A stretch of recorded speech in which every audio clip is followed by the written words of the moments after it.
अब हम में से ज्यादातर लोग यह सोचते हैं कि इंडिया को एक ग्लोबल पावर बनाने के पीछे प्राइम मिनिस्टर नरेंद्र मोदी जी का हाथ है, लेकिन ये पूरा सच नहीं है, क्योंकि वर्ल्ड स्टेज पर अगर इंडिया को पहचान दिलाने में सबसे इम्पोर्टेंट रोल अगर किसी ने प्ले किया है तो वो है foreign minister doctor S Jaishankar ji. लेकिन दोस्तों, अगर आप जयशंकर जी को कोई नेता समझ रहे हैं ना, तो जरा रुकिएगा, क्योंकि गवर्नमेंट की सबसे हाई प्रोफाइल मिनिस्ट्री उन्हें सिर्फ और सिर्फ उनके काबिलियत के दम पर सौंपी गई है। इसीलिए तो उन्हें आपने इससे पहले कभी भी किसी पॉलिटिकल पार्टी के साथ में काम करते हुए नहीं देखा होगा। और हाँ, क्या आपको पता है हमारे पड़ोसी मुल्क पाकिस्तान और चाइना भी इनकी रिस्पेक्ट करते हैं? लेकिन ऐसा क्यों, सब कुछ डिटेल में जानेंगे आज के इस वीडियो में।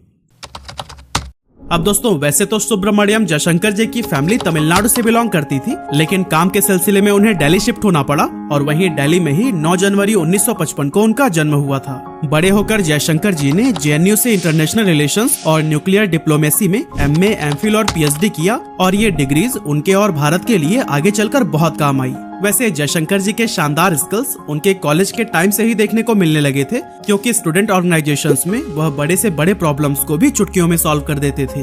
पीएचडी करने के बाद से 1977 में जयशंकर ने इंडियन फॉरेन सर्विस यानी कि आईएफएस ज्वाइन करके ऑफिशियली अपना डिप्लोमेसी करियर स्टार्ट किया। अपने करियर के शुरुआती 20 सालों में उन्होंने इंडिया के अब्रॉड मिशंस के तहत काफी सारे देशों जैसे मॉस्को, श्रीलंका, बुडापेस्ट, हंगरी और जापान में अलग अलग पोजीशंस पर काम करते हुए अपने स्किल्स को निखारा। और अब टाइम आ चुका था कुछ बड़ा करने का।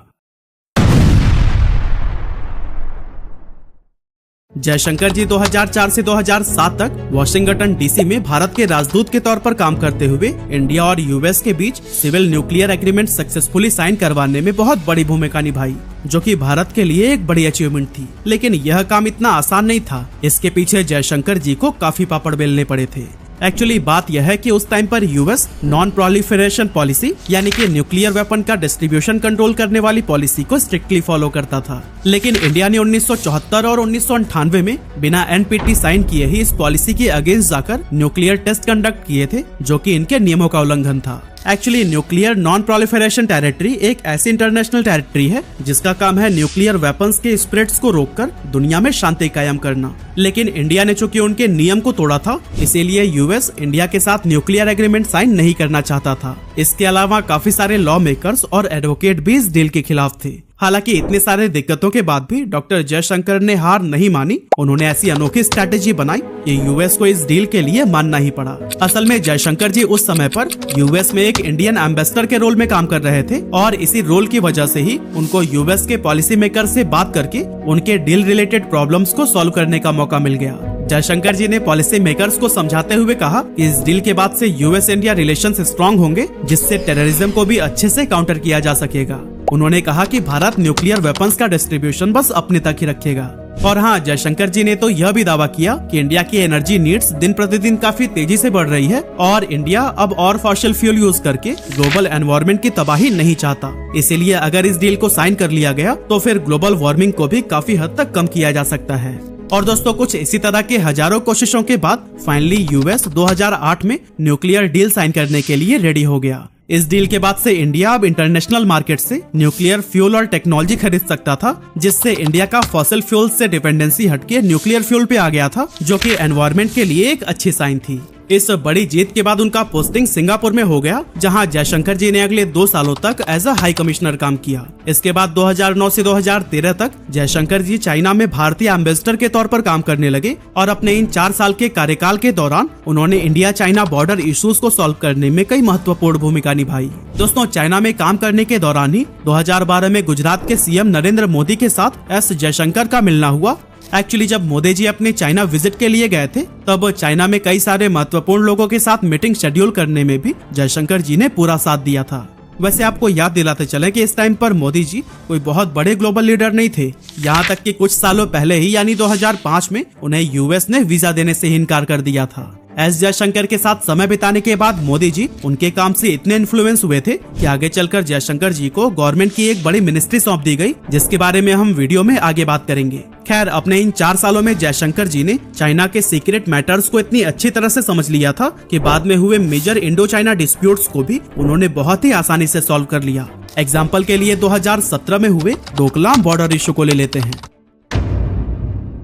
एक्चुअली 2017 में चाइना डोकलाम रीजन में रोड बनाना चाहता था, लेकिन इंडियन आर्मी ने इस कंस्ट्रक्शन को होने से रोक दिया था। और वो इसलिए क्योंकि डोकलाम एरिया एक ट्राई जंक्शन एरिया है, यानी कि यहाँ इंडिया, भूटान और चाइना के बॉर्डर हैं। और एक बार उस पर चाइना ने अगर रोड बना लिया तो इसमें भूटान का कुछ टेरिटरी चाइना के कब्जे में तो हो ही जाता, साथ ही साथ इंडिया के सिलीगुड़ी कॉरिडोर, जिसको इंडिया का चिकन स्नेक भी कहते हैं, उस पर हमेशा खतरा मंडराते रहता। और दोस्तों, चाइना के साथ वॉर में सिलीगुड़ी कॉरिडोर लूज करने का मतलब है पूरी नॉर्थ ईस्ट से हाथ धोना, और इंडिया अपने जमीन का एक भी टुकड़ा किसी को क्यों ही देना चाहेगा। इस सीरियस बॉर्डर इश्यू को सॉल्व करने के लिए एस जयशंकर ने सबसे पहले ट्राइलेटरल डिप्लोमेसी कंडक्ट किया, जिसमें जयशंकर ने भूटान और चाइना ऑफिशियल्स के साथ में बातचीत करनी शुरू की। इसी बातचीत के दौरान ही एस जयशंकर ने भूटान की टेरिटरी को प्रोटेक्ट करने का वादा भी किया था। जयशंकर की बातों से चाइनीज ऑफिशियल्स बहुत इन्फ्लुएंस हुए और एक सीनियर ऑफिसर ने तो यहाँ तक कह दिया कि जयशंकर एक डिप्लोमेट की तरह नहीं बल्कि सोल्जर की तरह बात करते हैं। और दोस्तों, जयशंकर के इन्हीं एफर्ट से ही चाइना ने अपनी आर्मी को पीछे खींचने के साथ साथ डोकलाम रीजन में रोड कंस्ट्रक्शन का भी काम रोक दिया।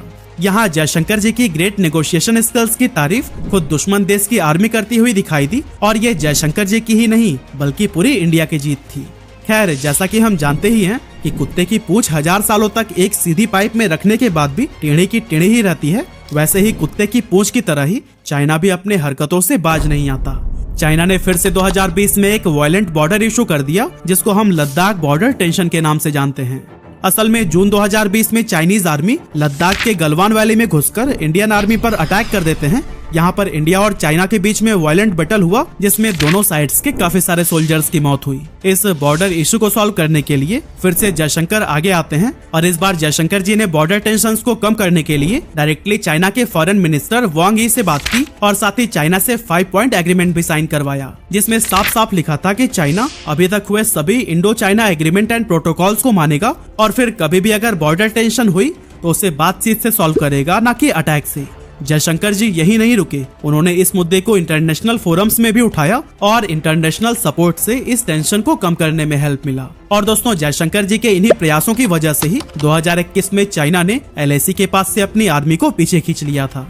अब दोस्तों, अगर थोड़ा पीछे आए तो 2014 में इंडिया के जनरल इलेक्शन में बीजेपी मेजोरिटी से जीत जाती है और नरेंद्र मोदी इंडिया के प्राइम मिनिस्टर बनते हैं। अब जैसा कि हमने आपको पहले भी बताया कि डॉक्टर जयशंकर मोदी जी की नजरों में चढ़ गए थे, इसीलिए अब प्राइम मिनिस्टर बनने के बाद मोदी जी ने जयशंकर को US से इंडिया बुला लिया। भारत बुलाकर जयशंकर को अगले 2 सालों के लिए फॉरेन सेक्रेटरी का पोस्ट दिया गया, और फिर उनके अच्छे काम को देखते हुए उनका यह टेन्योर 1 साल और बढ़ा दिया गया। यानी कि एस जयशंकर 2015 से 2018 तक as a foreign secretary of India काम किए, और इन 3 साल के टाइम फ्रेम में उन्होंने US, रशिया और जापान जैसे पावरफुल कंट्रीज के साथ संबंध मजबूत किए, और इसके साथ ही इंडिया के हित में कई सारी बेहतरीन पॉलिसीज बनाई। हालांकि उन बेहतरीन पॉलिसीज को बनाने का श्रेय उन्हें नहीं बल्कि उस टाइम की फॉरेन मिनिस्टर को मिला, क्योंकि वो सामने आकर इसकी मार्केटिंग जो किया करती थी। अपने 3 साल का फॉरेन सेक्रेटरी रोल खत्म होने के बाद जयशंकर को टाटा ग्रुप की तरफ से ग्लोबल कॉर्पोरेट अफेयर्स के प्रेसिडेंट का रोल ऑफर किया गया, और यहाँ भी उन्होंने कंपनी के लिए बहुत बड़े बड़े काम किए। अब दोस्तों, साल 2019 आ गया, जिसमें जनरल इलेक्शन होने थे, और इस बार भी बीजेपी फुल मेजोरिटी के साथ इलेक्शन जीत गई, और एक बार फिर से नरेंद्र मोदी प्राइम मिनिस्टर बनाए गए। इलेक्शन जीतते ही मोदी जी ने डॉक्टर जयशंकर को गुजरात से टिकट दिलाया और उनको इंडिया का फॉरेन मिनिस्टर बना दिया, बिना किसी पॉलिटिकल बैकग्राउंड के, सिर्फ और सिर्फ उनके मेरिट्स के दम पर। अपने 5 साल के फॉरेन मिनिस्टर के टेन्योर में जयशंकर ने काफी सारे इन्फ्लुएंशियल पॉलिसीज बनाए, जिसने इंडिया का इमेज वर्ल्ड स्टेज पर बदल कर रख दिया। 2019 से 2024 के बीच ही जयशंकर जी का असली पोटेंशियल बाहर निकल कर आया, और यही टाइम था जिसमें पाकिस्तान के फॉर्मर PM ने भी जयशंकर जी के तारीफों के पुल बांधे। अब कब और क्यों तारीफ की, यह जानने से पहले 70 सालों से कॉन्फ्लिक्ट में रही कश्मीर को कैसे जयशंकर जी ने अपनी स्ट्रैटेजी से आजाद कराने में इंडियन गवर्नमेंट की पूरी मदद की, चलिए वो जान लेते हैं। एक्चुअली जम्मू एंड कश्मीर से आर्टिकल 370 को हटाना इंडियन गवर्नमेंट के लिए बहुत बड़ा चैलेंज था, क्योंकि इंटरनेशनल प्रेशर इतना ज्यादा था। इसीलिए जयशंकर जी ने दुनिया के सुपर पावर देशों में जाकर अपना पॉइंट स्ट्रांगली रखा कि कश्मीर इंडिया का इंटरनल मैटर है और वो इसमें इंटरफेयर न करें।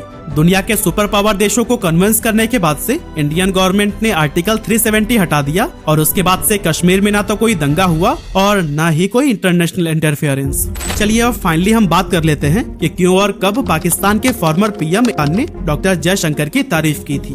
एक्चुअली बात थी 24 फरवरी 2022 की, जब रशिया ने यूक्रेन पर अटैक कर दिया था। और ये अटैक कोई छोटा मोटा अटैक नहीं था। इंटरनेशनल मीडिया कहती है कि ये वर्ल्ड वॉर 2 के बाद से यूरोप पर होने वाला पहला बड़ा अटैक था, जिसमें हजारों लोगों की जान चली गई। रशिया के इस बिहेवियर को देखते हुए यूएस ने रशिया पर कई सारे सैंक्शंस यानी कि प्रतिबंध लगा दिया। आसान शब्दों में कहा जाए तो रशिया के साथ कोई भी देश बिजनेस नहीं कर सकता था, और जो देश करेगा उससे भी यूएस के संबंध खराब हो जाते। यूएस के इस डिसीजन से दुनिया में ऑयल का प्राइस आसमान छूने लगा, क्योंकि रशिया दुनिया में ऑयल का सबसे बड़ा एक्सपोर्टर है। अब जैसा कि आप जानते हैं कि कई सारी चीजें डायरेक्टली और इनडायरेक्टली ऑयल पर ही डिपेंडेंट होती हैं, इसीलिए ऑयल का प्राइस बढ़ने के साथ ही दुनिया में इन्फ्लेशन यानी कि महंगाई भी बढ़ने लगी। और भारत में इसी बढ़ती महंगाई को रोकने के लिए इंडिया ने स्मार्ट कदम उठाया, जिसमें डॉक्टर जयशंकर का बड़ा हाथ था। जैसे कि इंडिया ने रशिया यूक्रेन कॉन्फ्लिक्ट में किसी का भी साइड न लेने का चूज किया, जिसकी वजह से इंडिया रशिया और वेस्टर्न वर्ल्ड से अपनी अच्छी रिलेशन को मेंटेन कर पाया। इतना ही नहीं, जब यूएस रशिया के अगेंस्ट रिजोल्यूशन पास कर रहा था, तब भी इंडिया ने वोट नहीं डाला, जो कि बाद में जाकर इंडिया का समझदारी वाला डिप्लोमेसी अप्रोच साबित हुआ। इसके साथ ही जयशंकर के द्वारा बनाई गई ऑपरेशन गंगा के तहत इंडिया ने सक्सेसफुली 22,500 से भी ज्यादा इंडियन सिटीजन्स को यूक्रेन से निकाला और कुछ पाकिस्तानी स्टूडेंट्स को भी रेस्क्यू किया। इसके अलावा इंडिया ने न्यूट्रल स्टैंड लेने के बावजूद भी यूक्रेन में मेडिकल सप्लाईज और एसेंशियल गुड्स भी सप्लाई किया, और ये दिखाता है कि इंडिया में मानवता अभी भी जिंदा है। खैर, यूएस के रशिया पर सैंक्शंस लगने के बाद भी इंडिया ने रशिया से ऑयल खरीदना बंद नहीं किया, और फिर जब वेस्टर्न कंट्रीज ने इंडिया से इस पर सफाई मांगी, तो फिर आगे से डॉक्टर जयशंकर ने उनको समझाते हुए कहा कि इंडिया के ह्यूज पॉपुलेशन को सस्ते ऑयल की जरूरत है, जिसकी वजह से और भी कई सारी चीजें सस्ती होंगी और इंडिया में इन्फ्लेशन कंट्रोल में रहेगा। और दोस्तों, इस इवेंट के कुछ समय के बाद जयशंकर ने मीडिया इंटरेक्शन के दौरान एक ऐसा आइकॉनिक बयान दिया, जिससे पूरे यूरोपीय देशों को सांप सूंघ गया। आप खुद ही देखो और सुन लीजिए। Europe has to grow out of the mindset that Europe's problems are the world's problems, but the world's problems are not Europe's problems.